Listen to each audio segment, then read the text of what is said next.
شعبان المعظم کے متعلق سرکار دو عالم صلی اللہ علیہ وسلم نے فرمایا کہ شعبان کی 15 کی رات یہ وہ رات ہے کہ جس میں رب کائنات اپنی مملکت خداوندی کا بجٹ پیش فرماتا ہے اور ہر ایک محکمہ سے تعلق رکھنے والے فرشتوں کو اس محکمہ کی آئندہ سال کی تفصیل کی فائلیں عطا فرما دیتا ہے۔ علماء کرام فرماتے ہیں کہ دیکھیں جو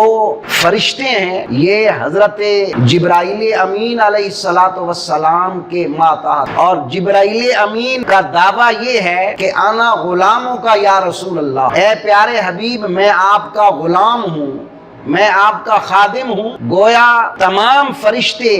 یہ میرے پیارے مصطفیٰ کریم صلی اللہ علیہ وسلم کے غلام کے بھی غلام ہو گئے، تو سرکار کے غلام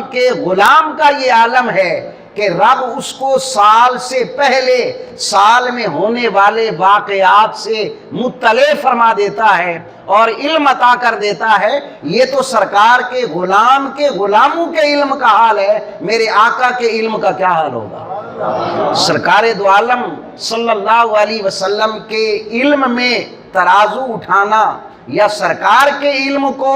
جزئی یا کلی کہنا، یہ ہمارے اپنے عقل کی کوتاہی ہے، ورنہ رب لم یزل کی ذات کے بعد سب سے بڑا عالم جس کے علم کی انتہا ہی نہیں ہے اور عالم ما کان و ما یکون ہے، وہ محمد کریم صلی اللہ علیہ وسلم ہے۔